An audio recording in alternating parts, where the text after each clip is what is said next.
Welcome to my YouTube channel Deepak Jorpela. আজি পুনৰ অসমৰ পৰা মুকলি হোৱা কেইবাখনো কলেজত চাকৰি মুকলি হৈছে। এছিষ্টেণ্ট প্ৰফেচৰ, লগতে গ্ৰেড 3, লগতে আপোনালোকৰ গ্ৰেড 4, চকীদাৰ, পিয়নৰ, এনেধৰণে বহুখিনি চাকৰি মুকলি হৈছে।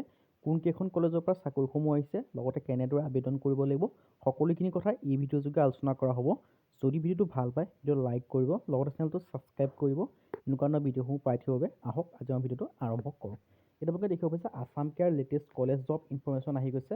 ইয়াত আপোনালোকে দেখিছে অসমৰ বিভিন্ন মহাবিদ্যালয়ৰ পৰা বিশ্ববিদ্যালয়ত চাকৰিসমূহ মুকলি হৈছে। সহকাৰী অধ্যাপক, অনুষদ, কেৰাণী, পিয়ন আৰু তৃতীয় শ্ৰেণী আৰু চতুৰ্থ শ্ৰেণীৰ চাকৰি মুকলি হৈ আহিছে।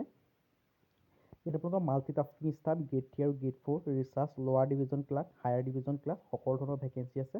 আপোনালোকে এই ভেকেঞ্চিখিনিৰ কাৰণে কেনেদৰে আবেদন কৰিব মই আপোনালোকক সেয়াও দেখাই দিম। সেইকাৰণে আপোনালোকে ভিডিঅ'টো শেষলৈকে চাই থাকিব আৰু কেইখন কলেজৰ কথা আলোচনা কৰি মই সেই কথাও আপোনালোকক দেখাই দিম। ইয়াত আপোনালোকৰ প্ৰথম যিখন কলেজ আছে এইখন হৈছে জৱাহৰলাল নেহৰু কলেজ। ইয়াৰ পৰা আপোনালোকৰ এছিষ্টেণ্ট প্ৰফেচৰ ভেকেঞ্চি আহিছে। লগতে লখিমপুৰ গাৰ্লছ কলেজৰ পৰা 3টা এছিষ্টেণ্ট প্ৰফেচৰ লেবৰেটৰী বিৰ ভেকেঞ্চি আছে। আৰু আপোনালোকৰ আৰু এখন কলেজৰ পৰা ভেকেঞ্চি আছে, সেইটো হৈছে দক্ষিণ Kamrup college recruitment 2024 assistant professor vacancy আছে। পোনপ্ৰথমে আপোনালোকৰ জৱাহৰলাল নেহৰু কলেজৰ ভেকেঞ্চিৰ কথা আলোচনা কৰি লৈছোঁ। তাৰপিছত আপোনালোকৰ বাকী দুখন কলেজৰ ভেকেঞ্চিৰ কথা আলোচনা কৰা হ'ব। পোনপ্ৰথমে আপোনালোকৰ জৱাহৰলাল নেহৰু কলেজৰ ভেকেঞ্চিৰ কথা আলোচনা কৰিছোঁ। সেইকাৰণে আপোনালোকে ভিডিঅ'টো শেষলৈকে চাই থাকিব। ইয়াত আপোনালোকে দেখিব পাইছে জৱাহৰলাল নেহৰু কলেজৰ পৰা জানুৱাৰী 7 তাৰিখে ৰিক্ৰুইটমেণ্টটো আহি গৈছে। ইয়াত আপোনালোকে দেখিব পাৰিছে, ভেকেঞ্চি আছে, পোষ্ট আপডেট হৈছে 7/1/2024, 2024 চনৰ জানুৱাৰী মাহৰ 7 তাৰিখে আছে আৰু লাষ্ট ডেট দি আছে 20/2/2024। মানে আপোনালোকে ফেব্ৰুৱাৰী মাহৰ 20 তাৰিখলৈকে এই ভেকেঞ্চিখিনিৰ কাৰণে আবেদন কৰিব পাৰিব। যথেষ্ট সময় আছে। এতিয়াও পূৰা এমাহৰ পৰা 10 দিন, মানে 40 দিনমান সময় পাব আপোনালোকে আবেদন কৰিবলৈ।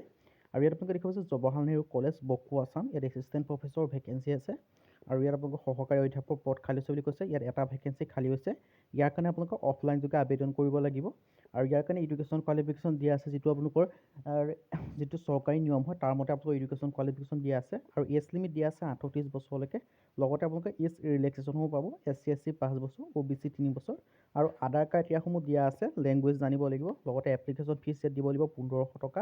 আৰু ইয়াৰ কাৰণে আপোনালোকে ডিমাণ্ড ড্ৰাফ্ট কাটি ল'ব লাগিব। এইটো একাউণ্ট নম্বৰ কাটি পেলাই আপোনালোকৰ যিখন এপ্লিকেশ্যন ফৰ্ম হয়, যিটো আপোনালোকৰ আছাম গেজেট পাৰ্ট 9 ফৰ্ম হয়, সেইখন আপোনালোকে যিকোনো এটা এনভেলপত সোমোৱাই এই এড্ৰেছত আপোনালোকে পঠাই দিব লাগিব।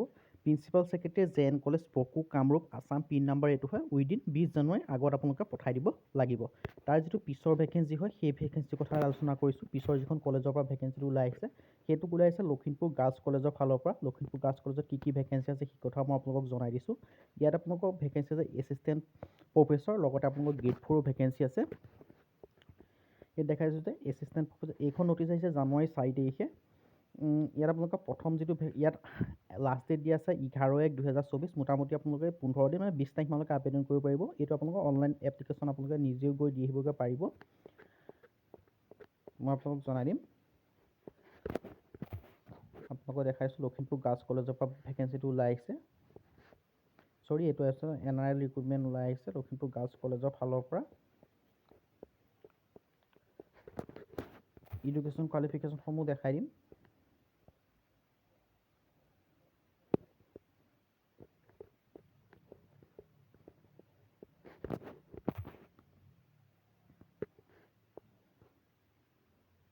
তাৰপিছত এখন ভেকেঞ্চি আহিছে আপোনালোকৰ দক্ষিণ কামৰূপ কলেজৰ ফালৰ পৰা ভেকেঞ্চি ওলাই আহিছে। ইয়াত আপোনালোকৰ দক্ষিণ কামৰূপ কলেজৰ পৰা ৰিক্ৰুইটমেণ্ট ওলাই আহিছে। ইয়াত আপোনালোকে দেখিব পাইছে 9/1/2024 লাষ্ট ডেট লিখা আছে। লাষ্ট ডেট আপোনালোকে মোটামুটি 15 তাৰিখমানলৈকে আবেদন কৰিব পাৰিব। ইয়াৰ পিছত মানে 15 দিন দিয়া থাকে আপোনাৰ।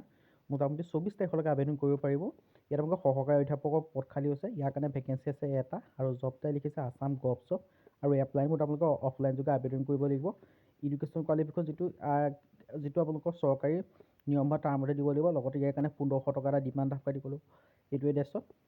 আৰু এপ্লাই কৰিবলৈ আপোনালোকে যিটো এড্ৰেছ দেখিছে এই এড্ৰেছত আপোনালোকৰ নিজৰ বায়'ডাটাখন চেণ্ড কৰি দিব লাগিব।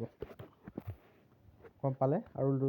আৰু যিটো আপোনালোকৰ লখিমপুৰ গাৰ্লছ কলেজৰ কথা ক'লোঁ, লখিমপুৰ গাৰ্লছ কলেজৰ কাৰণে আবেদন কৰিব যে লখিমপুৰ গাৰ্লছ কলেজৰ আৰু যিটো আপোনালোকৰ এড্ৰেছ হয় লখিমপুৰ গাৰ্লছ কলেজ লখিমপুৰ, এইটো এড্ৰেছত আপোনালোকে নিজৰ বায়'ডাটাখন যদি চেণ্ড কৰি দিয়ে, আপোনালোকৰ লেবৰেটৰী বিয়াৰৰ কাৰণে যিটো আপোনালোকৰ 8 পাছ হয়, 8 পাছত নিজৰ বায়'ডাটাখন চেণ্ড কৰি দিলে আপোনালোকে আবেদনসমূহ কৰি ল'ব পাৰিব। আজি ভিডিঅ' ইমানে। যদি ভিডিঅ' ভাল পালে লাইক কৰিব, লগতে চেনেলটো ছাবস্ক্ৰাইব কৰিব। এনেকুৱা ভিডিঅ'সমূহ পাই থাকিব। আজিলৈ কোনো নতুন ভিডিঅ'ত লগ পাম।